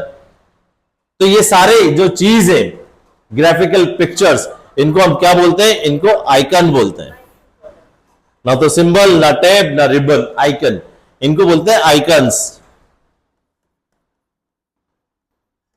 आइकन, हम इसको बोलते हैं ये इंस्टाग्राम का आइकन है, ये इसका उसका व्हाट्सएप का आइकन है, इसी तरीके से ट्विटर का आइकन, जीमेल का आइकन, ये सारे इसके अंदर वहां पर होते हैं।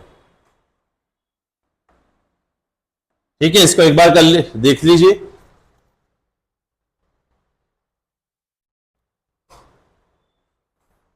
चलिए आगे बढ़ते हैं अगले वाले प्रश्न के ऊपर। दरअसल क्या है, वो शब्द बोलते बोलते ऐसे जुबान पे आ गया है कि वो वही निकलता है आइकन, क्योंकि वो छोटा होता है, छोटा graphical representation of the file and folders. Operating system का कोर होता है, यह ऑपरेटिंग सिस्टम के अन्य सभी भागों को मूलभूत सुविधा प्रदान करता है।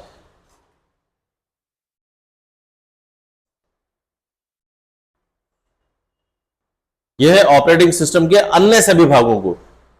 तो ड्राइवर नहीं होगा, कंट्रोल यूनिट नहीं होगा, शेल, ये दो चीज जो है ऑपरेटिंग सिस्टम के पार्ट होती है। लेकिन अब यानी कि दोनों तो है नहीं, अब इन दोनों के अंदर से ऐसा कौन सा भाग है जो बाकी सबको मूलभूत यानी कि उनको फैसिलिटीज प्रोवाइड करता है। तो क्या होता है, शेल के अंदर दो चीज होती है, एक कर्नल, एक यूजर। तो इसका आंसर जो होगा वो होगा कर्नल। कर्नल ये रहेगा, इसका आंसर रहेगा। मैं इसको ठीक है, ये इसका आएगा, हो जाएगा कर्नल।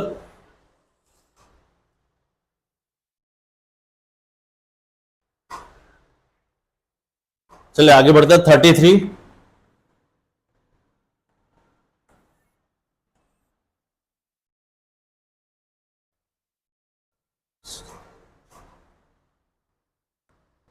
निम्नलिखित में से कौन ऑपरेटिंग सिस्टम का निम्नलिखित में से कौन सा भाग किसी विशिष्ट हार्डवेयर के साथ परस्पर इंटरेक्ट करता है। देखिए क्या होता है कि जब भी हम कंप्यूटर के अंदर या किसी मोबाइल के अंदर किसी भी चीज के अंदर हम कोई भी अगर हार्डवेयर इंस्टॉल करते हैं, किसी भी चीज का कोई हार्डवेयर हो, तो हमारे कंप्यूटर की मशीन उसको समझ नहीं पाती। अब मशीन को समझाना है कि भैया ये क्या है, तो हमको क्या करना पड़ता है, उस हार्डवेयर से संबंधित कोई ना कोई सॉफ्टवेयर भी उस मशीन के अंदर डालना पड़ता है। जैसे कि मान के चले हम कोई प्रिंटर अगर लगा रहे हैं हमारे मशीन पे, तो कंप्यूटर पे यानी कि, तो जैसे कंप्यूटर पे कोई हार्डवेयर लगाते हैं, वो प्रिंटर लगाते हैं, तो उसके लगाने के साथ साथ हमको एक अलग से भी सॉफ्टवेयर उसके अंदर डालना होगा। वो सॉफ्टवेयर उस कंप्यूटर मशीन का हमारे प्रिंटर के साथ परिचय करवाएगा कि भाई ये प्रिंटर है, ये इस काम आता है और ये इस टाइप का है, इसका ये कॉन्फ़िगरेशन है। तो इस दोनों का जो इंटरेक्ट करता है, जो दोनों जो उसका बाहर वाले हार्डवेयर का जो इंट्रोडक्शन करवाता है, वो क्या कहलाता है, वो एक सॉफ्टवेयर है। अब ये सॉफ्टवेयर क्या, पहले के टाइम पे तो सब हमको मैन्युअली डालने पड़ते थे, सबके साथ उसकी सीडी आती थी और सीडी के थ्रू हमको वो वहां पर डालना पड़ता था। लेकिन जैसे जैसे टेक्नोलॉजी विकसित होती चली जा रही है, तो हमको अलग से कोई सीडी परचेज करने की जरूरत नहीं पड़ती, सारे सॉफ्टवेयर हमको ऑनलाइन अवेलेबल हो जाते हैं। जैसे हमने प्रिंटर को लगाया, प्रिंटर को लगाते ही अगर हमारा वहां पे वो हमारा कंप्यूटर नेट से कनेक्टेड है, तो वो ऑटोमेटिकली क्या करता है, नेट से उसका ड्राइवर ले लेता है। तो ड्राइवर इसका सॉफ्टवेयर है, तो वो क्या कहलाता है, डिस्क ड्राइवर, डिवाइस ड्राइवर। जो भी ड्राइवर डिवाइस हम यूज कर रहे हैं, जैसे कि साउंड अगर यूज कर रहे हैं तो साउंड ड्राइवर हो जाएगा, प्रिंटर यूज कर रहे हैं तो प्रिंटर का डिवाइस हो जाएगा, स्कैनर यूज कर रहे हैं तो स्कैनर का डिवाइस हो जाएगा, हम अगर वहां पे कोई कैमरा लगा रहे हैं तो वो कैमरे का डिवाइस ड्राइवर हो जाएगा। तो वो कहलाता है ड्राइवर, डिवाइस ड्राइवर वो रहता है जो कि कंप्यूटर मशीन को बाहर लगने वाले किसी हार्डवेयर से उसका परिचय करवाता है। तो इसका आंसर क्या होगा, डिवाइस ड्राइवर।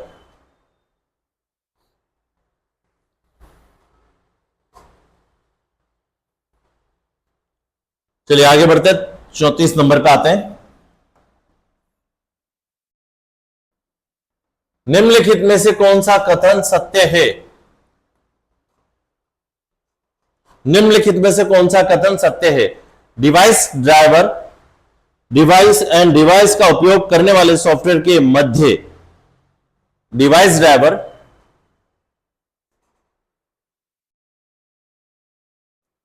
मध्यवर्ती होता है। डिवाइस ड्राइवर भी बताया कि क्या काम करता है, डिवाइस का परिचय करवाता है उसके उपयोग करने वाले सॉफ्टवेयर से, यानी कि जैसे कि मैं अगर एमएस वर्ड का परिचय एमएस वर्ड के थ्रू प्रिंट करना चाह रहा हूं तो ये एमएस वर्ड को डिवाइस से जोड़ेगा। ठीक है, वर्ड को डिवाइस से जोड़ेगा, डिवाइस ड्राइवर बिल्कुल सही है, ये भी सही है हमारा।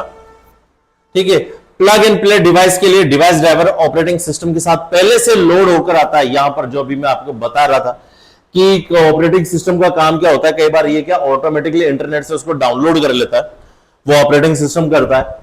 तो हमारा ये भी बिल्कुल सही है, plug and play. Plug and play का मतलब ही क्या होता है, प्लग प्लग का मतलब होता है लगाना, जैसे हमने डिवाइस को उसके अंदर कंप्यूटर के साथ अटैच करा तो वो प्लग एंड प्ले। प्ले का मतलब चालू, काम करना चालू, यानी कि उसके लिए अलग से हमको ड्राइवर खरीदने की जरूरत नहीं, सीधा हमने प्रिंटर उठाया कंप्यूटर से लगाया और वो वर्क करना चालू कर देगा। प्लग एंड प्ले, ठीक है, ये प्लग एंड प्ले, यानी कि इसका आंसर जो होगा हमारा क्या होगा, केवल एक नहीं केवल दो, दोनों ही सही है। तो इसका आंसर हो जाएगा थर्ड, एक और वो दो दोनों ही हमारे सही है।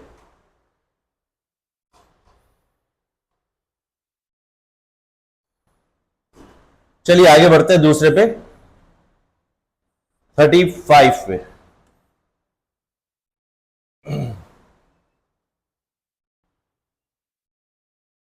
ये कौन सा है?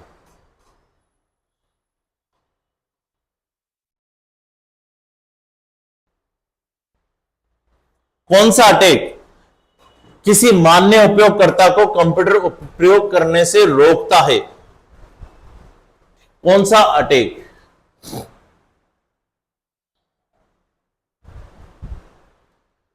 ये हैकिंग के टाइप्स में है।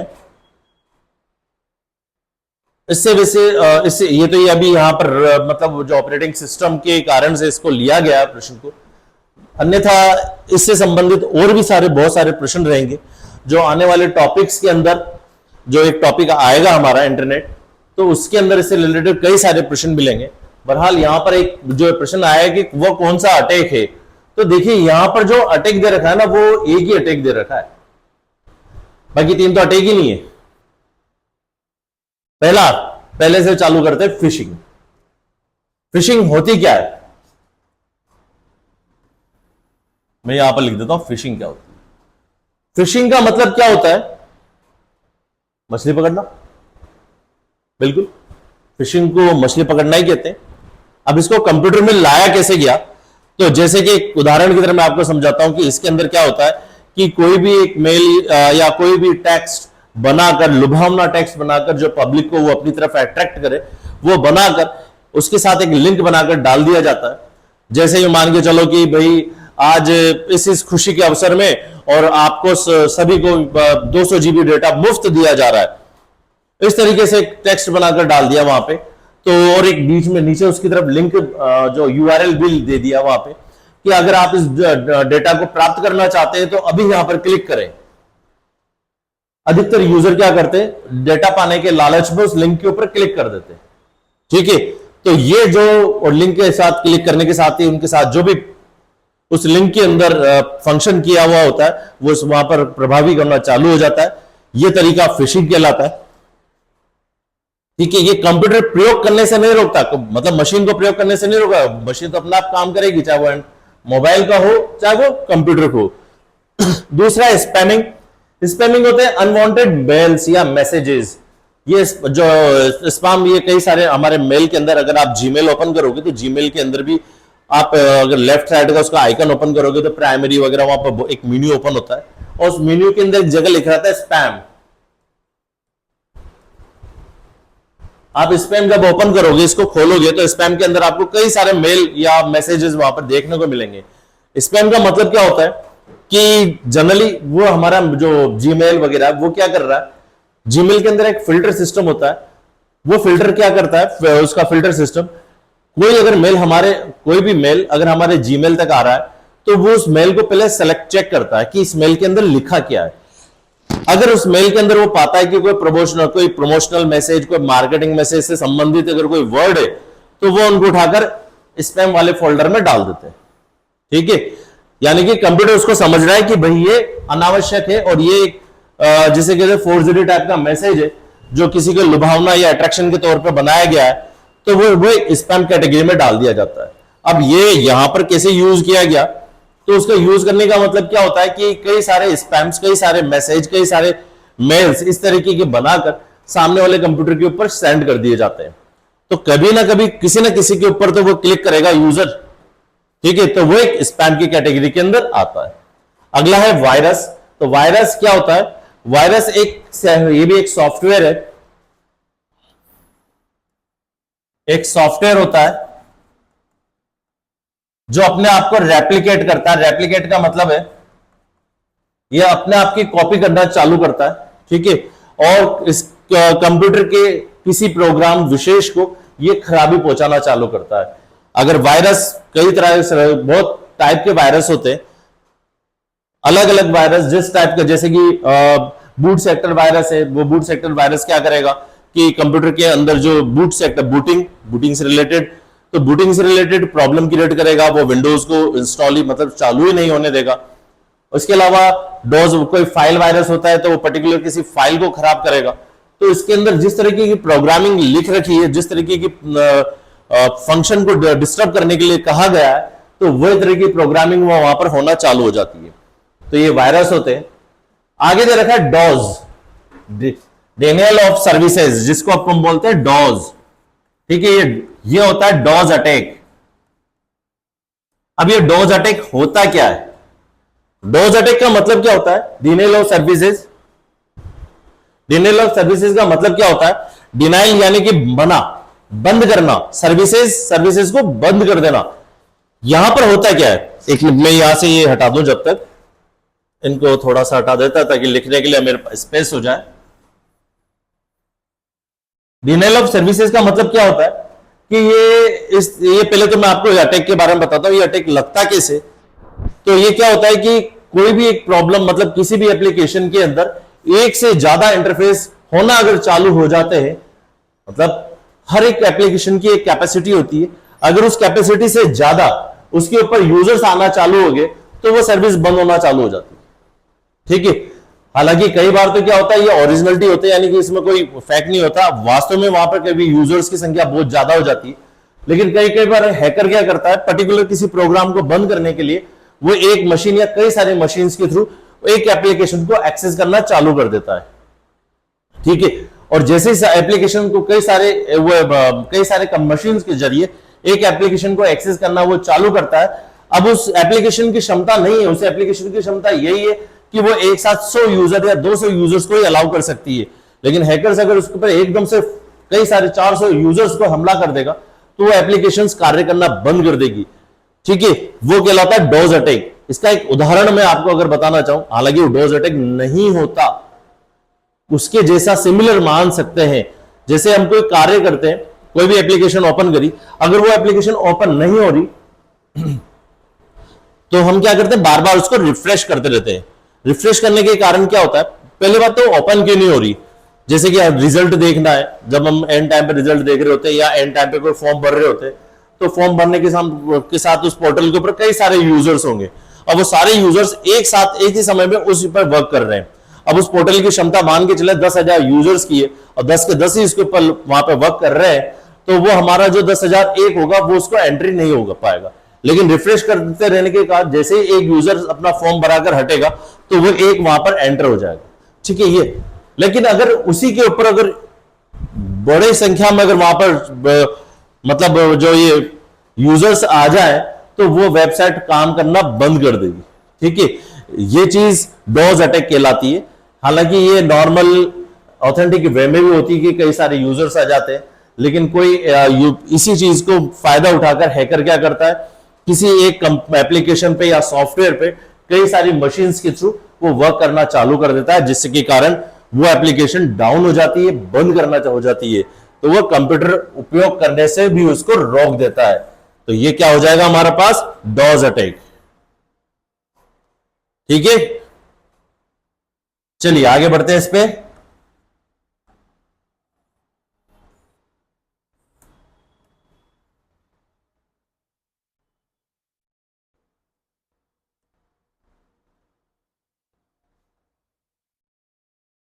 निम्न में से कौन सा एरर ऑपरेटिंग सिस्टम संभालता है? तो प्रिंटर में पेपर की कमी, बिल्कुल प्रिंटर में पेपर की कमी, तो प्रिंटर का ड्राइवर क्या करेगा? पेपर कम हो गया तो ड्राइवर क्या करेगा? ऑपरेटिंग सिस्टम को बताएगा भाई प्रिंटर खराब, सॉरी पेपर नहीं है। वो प्रिंटर क्या करेगा? यूजर, ऑपरेटिंग सिस्टम यूजर को बताएगा। अभी हमने पढ़ा था इसका एरर डिटेक्शन, तो किसी में भी कोई एरर की डिटेक्शन होती है तो ऑपरेटिंग सिस्टम संभालता है। तो इसका आंसर क्या हो जाएगा? उपयुक्त सभी, 36 पे।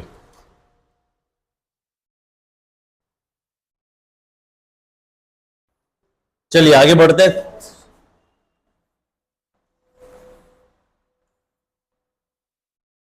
सम्मिलित कीजिए। एक तरफ प्रोडक्ट दे रखे हैं, एक तरफ इसकी कंपनी दे रखी है। सम्मिलित कीजिए, क्या हो जाएगा इसका आंसर?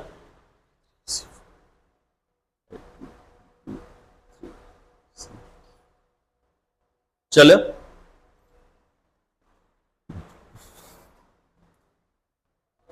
कंपनी क्या है, कंपनी कौन सी है और किसके क्या प्रोडक्ट है वो चालू करते हैं अपन। वो कंपनी या प्रकार वहां पर दे रखा है, इधर उसका प्रोडक्ट दे रखा है, तो क्या हो जाएगा इसका? IBM, रेडिट का लिनक्स, iOS का एप्पल और विंडोज का NT।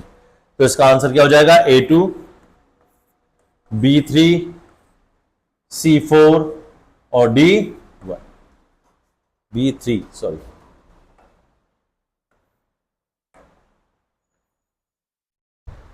To three four one.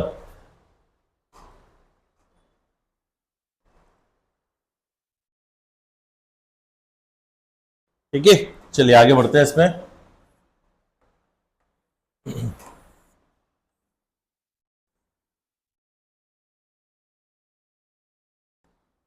Linux OS के संबंध में निम्न में से कौन सा कथन असत्य है, गलत है? तो कौन सा कथन असत्य है? लिनक्स विभिन्न उपयोगकर्ता यूजर्स और प्रोसेसर को सपोर्ट करता है, बिल्कुल सही है। लिनक्स GNU सार्वजनिक लाइसेंस के तहत कॉपीराइट है, बिल्कुल सही है, पब्लिक यूज कर सकती है उसको। GNU का full form genuine not Unix.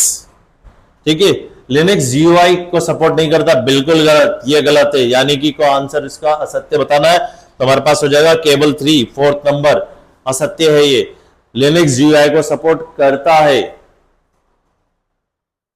ठीक है, चलिए आगे बढ़ते हैं अपन।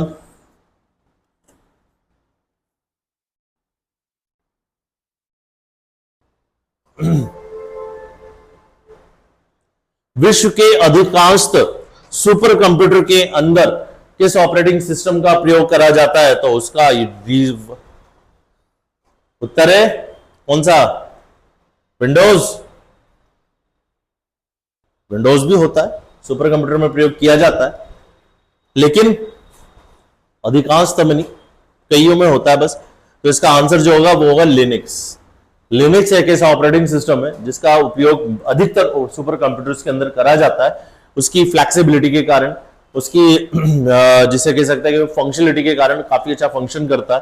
तो इसका आंसर हो जाएगा लिनक्स। चलिए आगे आते हैं दूसरे वाले प्रश्न के ऊपर, अगले वाले पे।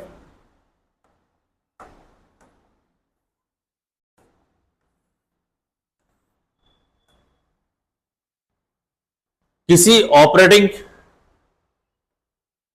ऑपरेटिंग सिस्टम में कीबोर्ड निश्चित क्वेटरी विन्यास का प्रयोग करता है। इसे यूं तो लॉगर द्वारा नुकसान पहुंचाया जा सकता है, परंतु यह साधारण कीबोर्ड हार्डवेयर की तुलना में अधिक सुरक्षित है। बहुत सही। एक ये क्या है? दरअसल क्या होता है, कई बार हम जब नेट बैंकिंग का यूज करते हैं या जैसे कि आजकल ये हम मोबाइल बैंकिंग के ऐप में भी आने लग गया कि जब मोबाइल बैंकिंग के हम मोबाइल से यूज करेंगे तो उसके अंदर उसका कीपैड आ जाता है। अब कीपैड में आपने उसको अगर जितनी बार ओपन करोगे तो आप उसमें पाओगे कि अक्षर बदलते रहते हैं। तो इसके अंदर भी इसमें हमारे कीबोर्ड के अंदर क्या होता है कि हम कोई भी पासवर्ड वगैरह टाइप करने की जरूरत होती है तो हम कीबोर्ड के थ्रू करते हैं। तो यहां पे लिखा है किसी ऑपरेटिंग सिस्टम में कीबोर्ड निश्चित क्वेटरी विन्यास का उपयोग करता है, बिल्कुल करता है, कीबोर्ड का काम करते हैं। इसे यूं तो लॉगर के द्वारा नुकसान पहुंच, लॉगर क्या है, एक की लॉगर एक सॉफ्टवेयर होते हैं।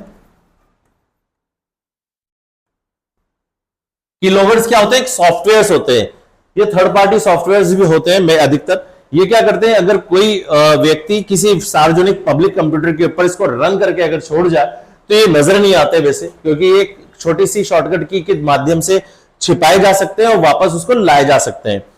तो इनका मुख्य कार्य क्या होता है सॉफ्टवेयर का, कि कीबोर्ड हार्डवेयर के द्वारा टाइप किए गए जितने भी शब्द हैं ये उनको अपने अंदर रिकॉर्ड करना चालू कर देता है। ठीक है, लेकिन इसके अंदर एक नेगेटिविटी, मतलब एक इसकी जो अपन डिसएडवांटेज कहते हैं कि केवल हार्डवेयर को ही ये जैसे यहां पे लिखा है हार्डवेयर को नुकसान पहुंचाया, लॉगर द्वारा नुकसान पहुंचाया जा सकता है, केवल हार्डवेयर को ही प्रिंट करता है। पर ये जो ऑनलाइन कीबोर्ड होता है, जो ऑनलाइन हमारे विंडोज पे जो नजर आता है वर्चुअल कीबोर्ड, ये उसको कोई नुकसान नहीं पहुंचाता क्योंकि इसके अंदर वैसी प्रोग्रामिंग होती ही नहीं है।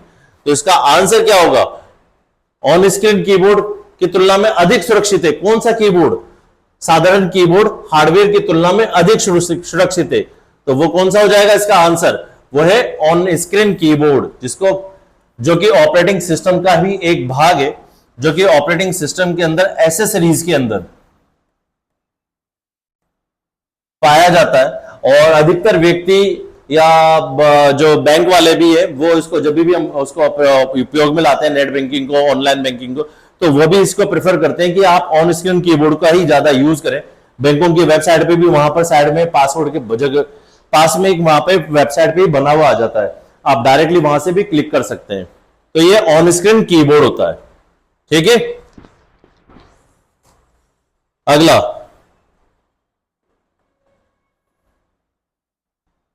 41 पे आते हैं। प्रत्येक फाइल को मोड द्वारा अभिगमन किया जाता है, बिल्कुल मतलब इसका कहने का मतलब है प्रत्येक फाइल को फाइल मोड के द्वारा अभिगमन, उसको एडिटिंग किया जा सकता है। यह फाइल मोड निर्धारण करता है कि इस फाइल में कौन सी क्रिया की जाए। यदि फाइल मोड आर हो तो हम उस फाइल को केवल, देखिए ये वाला जो क्वेश्चन है ना, ये क्वेश्चन ऑपरेटिंग सिस्टम का मुख्य रूप से जो कोडिंग क्वेश्चन है, यहां पर 2-3 होती है। एक होता है यहां पे आर, आर का मतलब होता है रीड, एक होता है यहां पर डब्ल्यू, डब्ल्यू का मतलब होता है राइट। अगर वहां पर लिखा हो डब्ल्यू, अगर क्वेश्चन में आपके पास आर की जगह डब्ल्यू आ जाता है, यानी कि हम वहां पर लिख सकते हैं। अगर वहां पर आर है तो यानी कि हम वहां पर पढ़ सकते हैं, केवल लिख नहीं सकते। अगर वहां पर हमारे पास आ जाए आर डब्ल्यू, यानी कि हम वहां पर पढ़ भी सकते हैं, लिख भी सकते हैं। ठीक है, तो यहां पर ये है, तो यहां पर आर लिखा हुआ है, तो आर का मतलब क्या हो जाएगा, आर का मतलब रीड, पढ़ना, वो पढ़ने के लिए रीड ओनली, यानी कि इसका मतलब है कि जो फाइल, अगर फाइल के आगे आर लिखा हो तो वो फाइल केवल हम रीड कर सकते हैं, उसके अंदर कोई एडिटिंग नहीं कर सकते। ठीक है,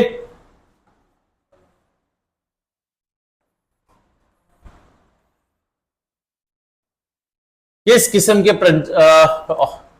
प्रचालन तंत्र में, प्रचालन तंत्र ये शुद्ध हिंदी, इसका मतलब ऑपरेटिंग सिस्टम,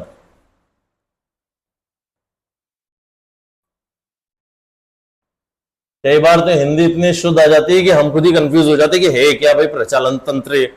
तो प्रचालन तंत्र का घबराना, प्रचालन तंत्र का मतलब होता है ऑपरेटिंग सिस्टम, जो अभी तक हम पढ़ते आ रहे हैं कुछ प्रश्नों। तो किस किस्म के ऑपरेटिंग सिस्टम में कई प्रयोक्ता एक समय एक साथ कार्य कर सकते हैं। प्रयोक्ता, प्रयोक्ता का मतलब होता है यूजर। ठीक है, कई प्रयोक्ता, कई कई का मतलब होता है मल्टी। ठीक है, तो क्या हो गया, मल्टी, क्या हो जाएगा इसका आंसर, मल्टी यूजर। ठीक है, मल्टी यूजर ऑपरेटिंग सिस्टम होता है वो, प्रश्न के अंदर ही उसका उत्तर है, कई यानी मल्टी, प्रयोक्ता यानी यूजर। तो वैसा कौन सा ऑपरेटिंग सिस्टम होता है जो कई सारे, तो वो होता है मल्टी यूजर ऑपरेटिंग सिस्टम। ठीक है, अगर यहां पर ये पूछा जाए कि प्रचालन तंत्र में कई प्रक्रियाएं एक साथ कार्य करती है, कई प्रक्रियाएं प्रोसेसिंग, कई मल्टी, तो प्रक्रिया प्रोसेसिंग, तो उस दशा में इसका आंसर होता मल्टी प्रोसेसर। अगर यहां पर होता प्रचालन तंत्र में कई एप्लीकेशंस या सॉफ्टवेयर एक साथ कार्य कर सकते हैं, तो उसके कंडीशन में होता है मल्टीटास्किंग। ठीक है, दोनों में यहां प्रयोक्ता है, प्रयोक्ता का मतलब यूजर मल्टी यूजर। चलिए, और आज का हमारा ये बूटिंग के साथ ही इसका अंतिम रहेगा। और कोल्ड बूटिंग, ये अब स्टार्टिंग में बताया था, कोल्ड बूटिंग किसे कहते हैं? तो कोल्ड ठंड बूट स्टार्ट करना, तो ठंड के मौसम में स्टार्ट करना, सर्दियों में स्टार्ट करना कोल्ड बूटिंग, या कंप्यूटर के तापक्रम में कम होने पर स्टार्ट करना। तो इसका आंसर क्या रहेगा? देखो, कोल्ड बूटिंग दो तरह की होती है, एक होती है कोल्ड, एक होती है वार्म बूटिंग। कोल्ड बूटिंग का मतलब होता है कि कंप्यूटर ठंडा पड़ा है, ठंडा यानी कि उसको चलाया नहीं गया और स्टार्टिंग से मेन स्विच से अगर उसको चालू करा जाए तो वो क्या कहलाती है? कोल्ड बूटिंग कहलाती है। जैसे एक उदाहरण मैं बताता हूं तो आपको, यूं मान के चले, अगर हम कंप्यूटर को शट डाउन कर देते हैं, प्रॉपर तरीके से शट डाउन कर दिया, शट डाउन करने के बाद में हमने स्विच बंद कर दिए सब या नहीं करे, और उसके बाद दोबारा चालू करें, शट डाउन के बाद अगर उसको चालू कर रहे हैं, तो वो कोल्ड बूटिंग के अंदर आता है। ठीक है, इसके विपरीत अगर हम कंप्यूटर को, मोबाइल को या किसी भी इलेक्ट्रॉनिक डिवाइस को शट डाउन न करके उसको रीस्टार्ट कर रहे हैं, यानी कि इलेक्ट्रिक बटन हमारा ऑन है वहां से और हम केवल उसको रीस्टार्ट कर रहे हैं, रीस्टार्ट के दौरान क्या होता है? रीबूट होता है, वो दोबारा उसकी प्रोसेस होना चालू होती है। वैसी बूटिंग क्या कहलाती है? वार्म बूटिंग कहलाती है, क्योंकि उस समय मशीन ही गर्म है, वो क्योंकि उसकी मशीन कार्यवन है, क्रियान्वित है, वो चल रही है। तो यानी कि अगर मैं इसको शॉर्टकट में अगर व्यू मान सकते हैं कि इसके अंदर रीस्टार्ट टाइप में आ जाएगा और ये हो जाएगा शटडाउन के अंदर। अगर हम शटडाउन के थ्रू शटडाउन से वापस ला रहे हैं तो वो कोल्ड बूटिंग। तो यहां पर क्या हो जाएगा? कंप्यूटर को मेन स्विच से ऑन करना, बिल्कुल। तो इसका उत्तर ये। अगर यहां पर पूछ ले जा वार्म बूटिंग क्या होती है, तो वार्म बूटिंग का मतलब होता है कि कंप्यूटर वर्क कार्य कर रहा है और उसको रीस्टार्ट करना, पुनः उसको दोबारा चालू करना, ये रीस्टार्ट कहलाता है। तो दोस्तों, ये आज के ऑपरेटिंग सिस्टम के बारे में था। अब अगर कल से हम चालू करेंगे कंप्यूटर की लैंग्वेजेस, कंप्यूटर की भाषाएं क्या होती है, कैसे काम करती है, और उसको कार्य में लाने के लिए, जैसे एक प्रश्न हमने यहाँ पर जो लिया था लैंग्वेज ट्रांसलेटर का, तो वो लैंग्वेज ट्रांसलेटर से रिलेटेड जितने भी प्रश्न होंगे उनको हम आगे आने वाली जो सीरीज रहेगी, हमारा वीडियो रहेगा, उसके अंदर उसको हम लेंगे। ठीक है दोस्तों, धन्यवाद।